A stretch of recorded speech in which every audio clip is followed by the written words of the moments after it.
Λοιπόν, παιδιά, πήγα και αγόρασα ένα ποδήλατο στο Λονδίνο. Έτσι, πλέον μου δεν είχα τι να κάνει. Του μια ώρα και λέω να βρω ποδήλατο.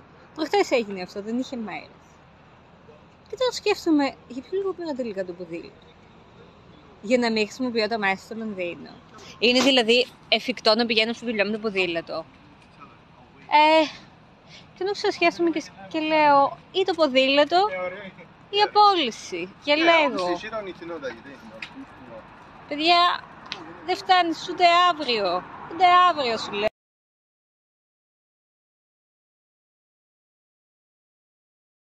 Βασικά όμως το ξανασκέφτηκα και λέω, έκανα πάρα πολύ καλά που πήρα ποδήλατο. Γιατί άμα μείνω άνεργη, θα κάνω πολύ περίπου. Εντάξει, πάντα υπάρχει λύση. Ότι θα είχαμε κίνηση και με τα ποδήλατα, με ξεπερνάει, τέλος. Και κάπως έτσι με τούτα και με εκείνα, φτάσαμε στο Hyde Park με καθυστέρηση 1,5 ώρα.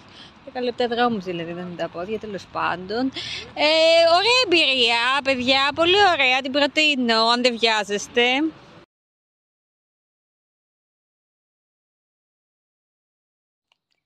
Ναι, γεια σας. Ναι, με ακούτε?